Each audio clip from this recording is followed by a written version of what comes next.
Hello guys, welcome to another episode of Inside the Den. Today we're going to take a look at Everquest 2, a free-to-play fantasy MMORPG. Let's get started. As you can see, as usual, I've got a character right here that I've played a little bit, a level 9 Barbarian Berserker. He's a level 2 Artisan, and he's currently in the Frostfang Sea on the Freeport server. We're going to go through the character creation process, but a couple things I want to note before we get started. Everquest 2 recently went fully free-to-play. They did have it as extended, and essentially what that meant was it had all these restrictions. They've removed a lot of those restrictions.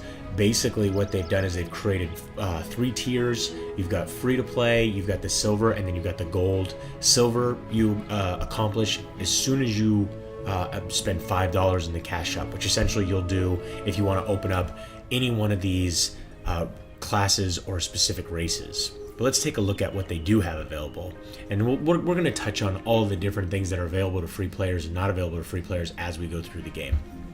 So they streamlined this character creation process. It used to be a lot different. There are now 25 different classes that you can play, which is just a huge amount of classes. Now I played Everquest, the original Everquest. That was basically the game to play back in the day, and I played it for years and years and years, had fully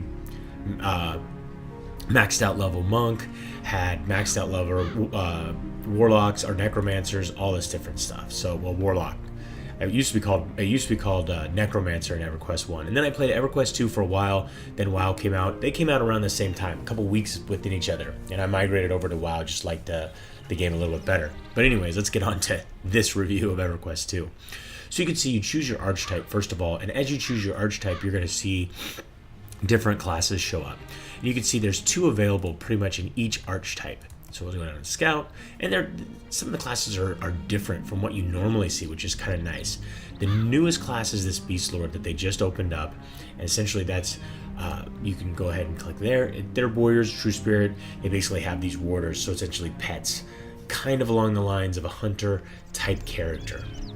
We're going to go ahead and we're going to, I don't usually play a scout. You know what, let's give a swashbuckler a chance. Let's go ahead and try that out.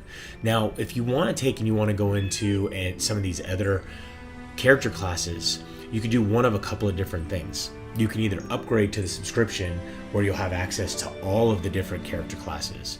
Even with silver access, if you pay the $5, you don't have access to all the character classes. Or what you can do is you can go to the shop now and you can buy individual character classes. So if you just want to play a specific character class, you can just unlock that. You don't have to actually be a subscriber to unlock the character class that you want to play. So it's kind of nice that you can actually do that. Let's choose our swashbuckler, continue on forward. Now we get into the races. So you've got 4 playable races and 4 unplayable races in the beginning, and then you've got the good and the evil races, which are unplayable. But you can see, tons of races. You've got 6 here, 6 on the evil side, and then you've got a total of 8 in neutral section. So you can only play neutral races to start. So you basically can start as a barbarian, an erudite, a half-elf, or a human. We're going to go ahead and go in with a half-elf. I'm going to guess that they're probably more along the lines of what you'd want to play as a swashbuckler. There we go. We're going to choose a female and go on next. And now, for an older game, this game is over 7 years old.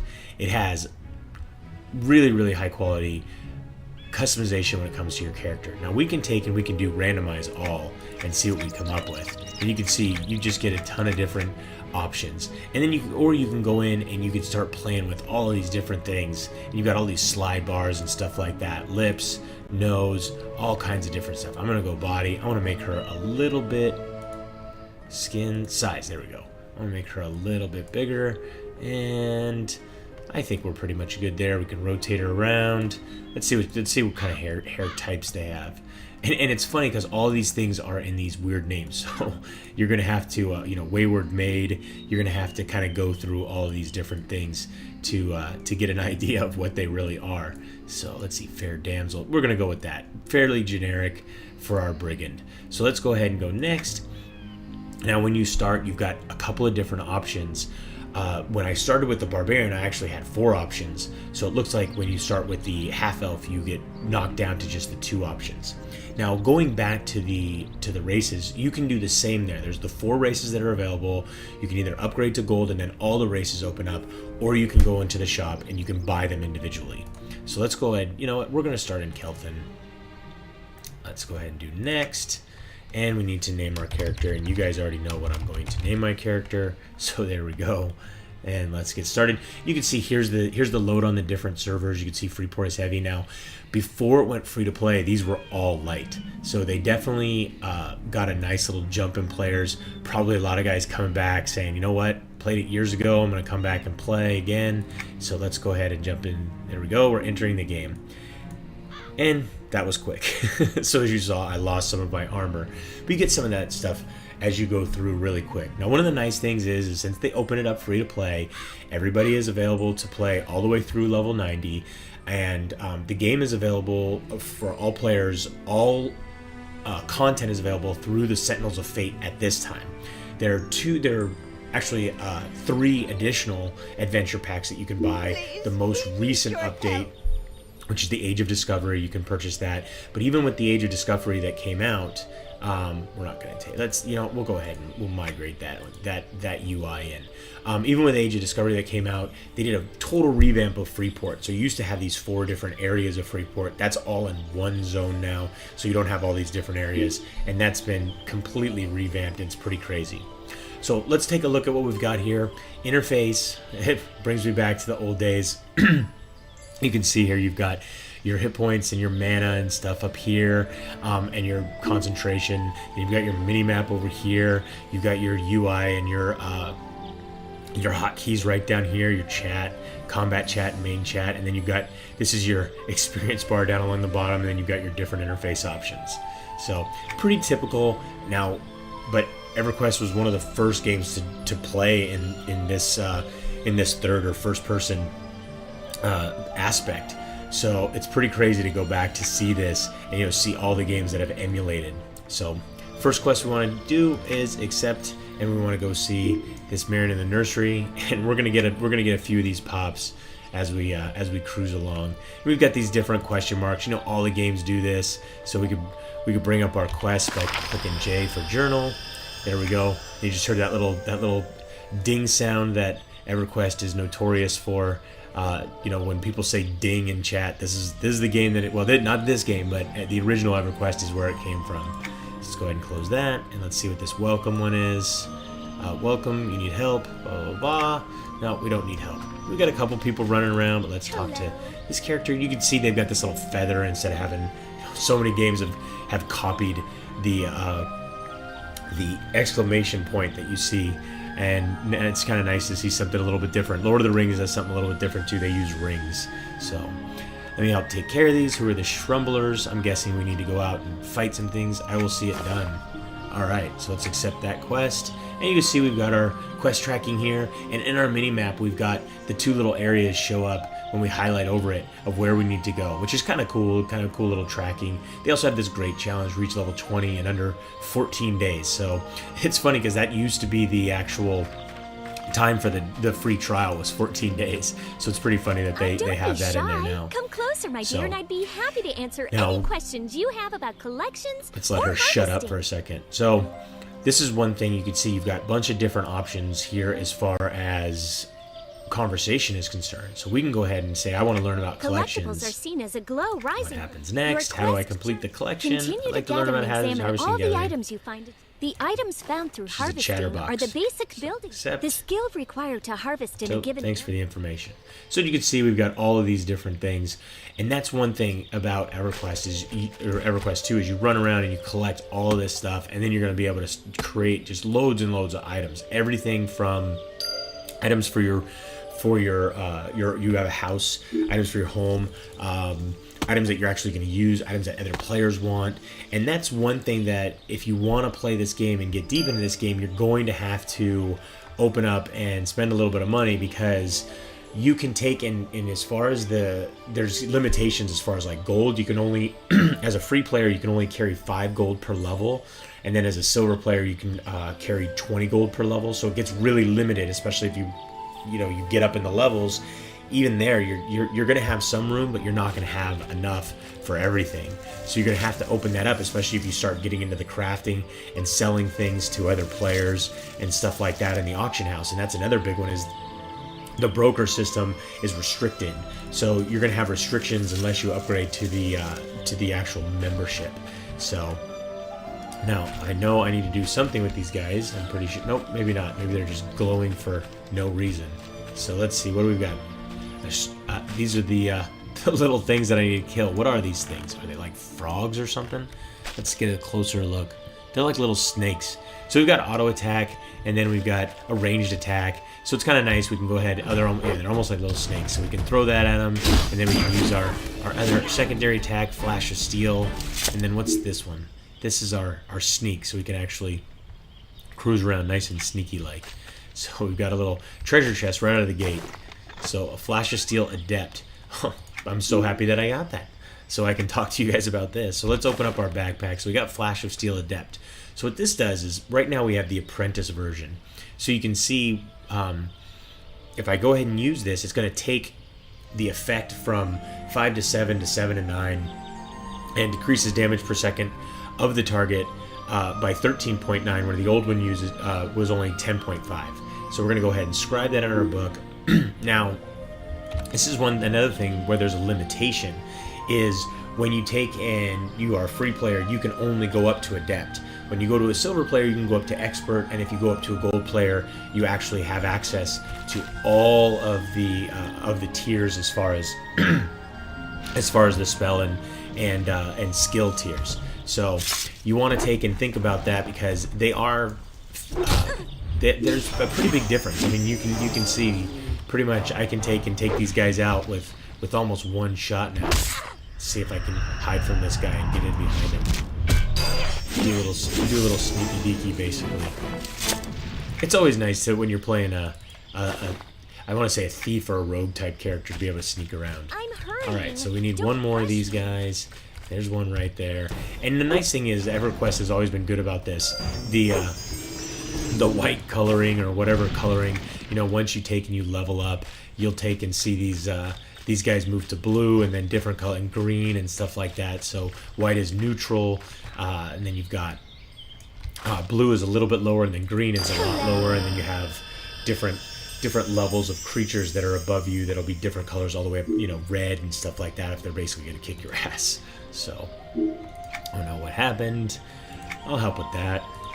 Now, you can see all these quests that I'm grabbing. There's not a ton, but you start off and you start to get a few quests here, a few quests there, and stuff like that.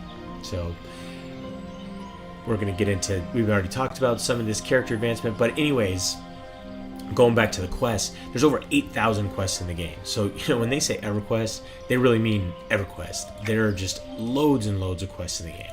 So here we go, we hit level 2. Go ahead and open our character sheet, which I was going to show you guys anyways. You can see, you basically have an item that goes everywhere. Your head, shoulders, a cloak. You have shoulders and a cloak, which is kind of cool. Then you've got this rogue poison. You've got a charm. You've got an earring for each ear. You got a neck piece, fingers, wrists, both wrists actually, waist. That's the one thing, is a lot of these different things is you've got, 2 wrists, 2 fingers, 2 ears, all of this different stuff, which gets pretty crazy, but it's just tons and tons of items. So in here we've got a guy riding around on his Dinosaur Mount, which looks pretty awesome. It's bringing up the grouping. I think the mount, you get in close, look at the detail on that actual dinosaur. It's really impressive, especially for a game that's 7 years old. Taking and seeing like all these little details as far as the scales and all that stuff that you see on the mount. It's really, really impressive. So definitely, it's amazing to me that they've done such a great job of keeping the game updated. And he's invited me to their guild. You know what? Why not? And that gives me a chance. If you take and you're a free player or even a silver player, you're limited to exactly what you can do as far as a guild is concerned. I can only join a guild. Let's go ahead and say thank you very much. And you can't actually take and create a guild unless you're an actual paying subscribing player. So you can see there's some limitations. They're not limiting you so much with actually playing the game. They're just kind of taking and saying, okay, well, if you want to do some of these little things, then you're gonna have to pony up some dough. But I mean, you could play all the way to level 90. You do have some chat limitations. Free players can only do say, tell, group, and guilds. But even the silver player, that goes to unlimited chat. So you don't have to go all the way to the full subscription if you want to have full access to chat. And that's actually another thing, is the silver player can actually create a guild. So $5 and you'll be able to create your own guild. So not too big of a deal, especially if you really like the game. And we all know if we really like the game, we're going to support it anyways, probably because we're going to want to play some of the other classes. That'll instantly give you $5 that you'll spend on the game. So let's go ahead. That sounds serious. Turn that in. Let's accept that. We got a little item. Now one thing that's cool is let's zoom in on our character here and let's open this up. Let's go ahead and equip. And you'll see anytime you equip gear, it changes your whole, exactly what you look like. It changes everything about you. So you get some of this stuff and you're going to change your entire appearance essentially. So what do we need to do? Speak with Sentry Talby. So now one thing we can do is bring up our map and we can see where is Sentry Talby. The nursery. Let's see if we can highlight over it and bring up. There's usually a little blue dot. Oh, anyways, let's cruise over to this rodent den. We'll loot that while we bring up our journal. Message from the matron. The matron has asked you to report to Sentry Talby. Talby may need assistance dealing with the Bixies. They're built to hide near the spirit blossoms. So I have no clue where this guy is. So we're gonna go through our collections while we try and find him. Echo Canyon. Shores of Growth. Oh, there he is right there. So that's the other thing, is you can see little books on. It wasn't a little blue dot that I was looking for. He's a little book. He's basically right by the chick that I was looking for. But you can see you've got all these little help things that are bringing up combat arts. We're actually going to take a look at this right now. This is an insane system. So let's go ahead and get that while we're looking at this. So we've got our abilities, and this shows you all the abilities. We've got Summon Mount, which we don't have a mount right now. You've got Hail, which is classic Everquest, is Hail. So you greet your target, and that usually starts a whole conversation with them. And then as my character, I've got, tracking. You've got this destroying, which allows you to just destroy different objects, break them down. You've got collecting. I've got infravision because I'm a half-elf. Now that's one thing. I remember when EverQuest 1 was coming out and they were talking about, how they were going to keep it realistic. If you go into a cave as a human because you don't have infravision, you actually will be stumbling around in the darkness unless you have a light source. But if you go in as a half-elf or an elf of some kind or something that has infravision, you're actually going to be able to see. I don't know why, and I can't tell you why, but when that came out and I heard that, I just thought that was the coolest thing. I thought that was just a completely separate level of just, role-playing and all that stuff that went along with the game. I just thought that was so cool. So we've got our mini-ding, every 10% experience gain. And then you got loot, which you guys already saw that. So let's go ahead and keep collecting. We've got to harvest some roots. It's kind of cool because every time one of the roots comes up, you see it's 1 of 3 right now. It'll start to flash. There it goes. It's flashing right now because I got the other root that I needed. I need one more. And did I get it? Nope. So let's go ahead and find this other guy and turn in our quest. It's really cool to see all the colorful mushrooms and different plants in the zone. I think they did an excellent job with this different stuff. Of course, you can jump. No double jump, but you can jump around. Let's see what we've got here. This hostile 2 wasp. You can see it's almost like almost like a centaur, but a wasp, which is kind of cool. Some neat little stuff. You can see it's always nice to see other players running around. Aren't you glad to see me? Yep, here we go. There we go. Level 3. So let's go ahead and hit accept. We gotta get a fake rate. That was terrible. What can I do? Blah, blah, blah, blah. And accept. House item. So I got my first house item. Check housing for more information. We'll get into that later. And poisons. See to open up my window. And I've got this poison, which essentially applies rogue poison when activated. Lasts for 12 hours. So let's go ahead and close this. Let's activate this. Examine. Use. So I think this is going to make me glow a little bit green. So I'll have a little poison on my weapon. So what do I need to do? Kill 5 true wasp thingamabobbers. So let's go ahead and shoot him from a distance. Now you can see as I'm getting new skills, as I'm leveling up, I'm going to go ahead and move this one up here. They're starting to drop right into my my hotbar here. So let's go ahead. These guys are fighting each other. Why am I not fighting him?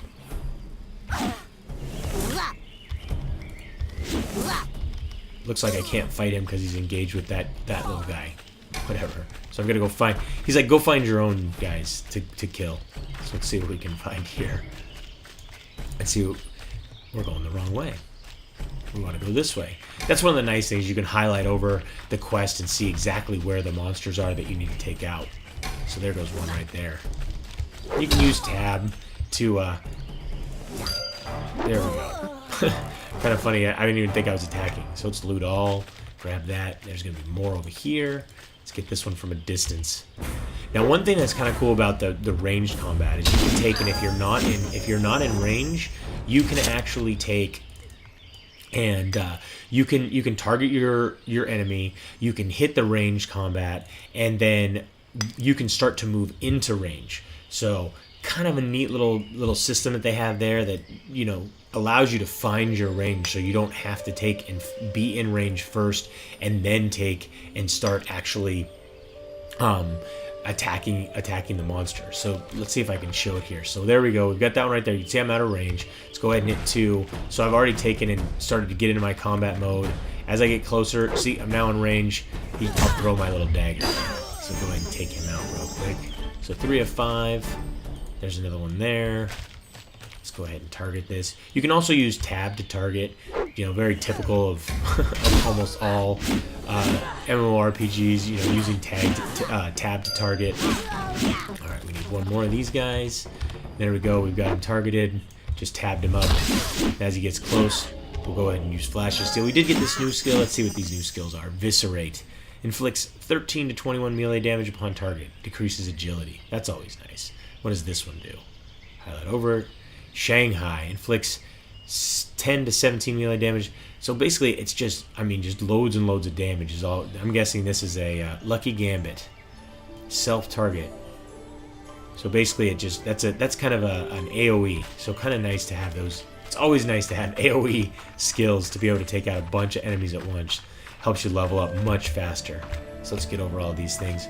Now, of course, Everquest has tons and tons of instances and raids and stuff like that to do. I haven't done any in so long, but I mean, I remember back in the day doing just loads of them. I mean, this was, I mean, you talk about the long raids. I remember doing raids that started at like 6 p.m. and not finishing until 5 o'clock in the morning because they didn't have the old school, you know, raid holds where you could go halfway through and then it would just hold the raid and stuff like that. Search Hive near Blossom. Let's accept quest. But you know, now they have a full group finder, stuff like that. They now even recently launched a dungeon creator, so you can create your own dungeon and allow other players to run through your dungeon, or you can run through player-run dungeons, which I think is a really, really cool system. Now let's go back to the skills. This is one thing that I want to show you guys. So you've got combat art, so you can see all the different combat things that I have. Then you've got research, which comes up at level 20. But where is, I am looking, here we go. Character development and alternate advancements. So you can see here you got unassigned advancement points. I don't have any, so right now we're only going to be able to look at my half-elf innate abilities. So I've got infravision, elven heritage, which reduces the time needed to gather a forest by 0.5 seconds. Now I've got tracking, sustained sustenance. So I mean, anytime you're going to be, you can see, you can look at these different classes, and each class has their own, each race has their own innate abilities. So you want to take and pay attention to those depending upon what class you want to be. Now you can see there's going to be additional ones that come up, and racial traditions are available every 10 levels. So once I reach level 10, I'm going to be able to start taking and picking some of these different things. You can see, look at these. I mean, attribute, combat, non-combat, pools, resistance, trade skills. Then you've got character traits, which, you know, start coming into play at level 8. And this is, let's decline that group. This is where things get really crazy. You could pick one of these as you go through each of these levels. So I mean, I may want to be brawny, which increases my strength. You know, I may want to be nimble. I want to be durable. So you can take, and based upon what class you are, you can really adjust all these different things and pick up different skills and all that different stuff. Then you've got the trade skills, which, you know, swift creation. I mean, so many different skills. The trade is huge in this game. So you really, it's something that you're really going to spend a lot of time on. So it becomes one of those things where you start to look at it, you say, you know what, I need to upgrade pretty fast. So then I've got rogue skills, which is like, you see pickpocket here, and I can drop 1 point. Obviously I don't have a point yet. You can also you can see right here, amount of adventure experience to convert to alternate advancement. So you can take adventure experience and turn them into alternate advancement points to start to speed along all of this different stuff. Then here are my swashbuckler skills, and you can see there's all kinds of different skills here and how you want to play these different these different things. Every 20 points in swashbucklers opens 1 point in expertise. Then you've got shadows. I mean, just tons and tons of skills and ways to customize your character. Then you got this heroic stuff, which this is something that gets really interesting, and I think it shows up around level 6 or 7. You'll be able to take and create, you'll be able to activate this, and then you'll be able to do different skills by hitting the right combos of attacks. So you're going to be able to use certain attacks, and then you're going to create a whole nother attack, and they all have animations that go along with it. Something that I think is really, really cool. So I have no clue where I recover the Fey Spirit Bloom. So that's over here. But guys, I am out of time. So I hope you enjoyed today's trip inside the den. Don't forget to subscribe and keep yourself updated as each new episode is released. If you'd like to play or learn more about Everquest 2, you can read our full review at MMODen.com or just click the link in the description. Till next time, thanks for watching.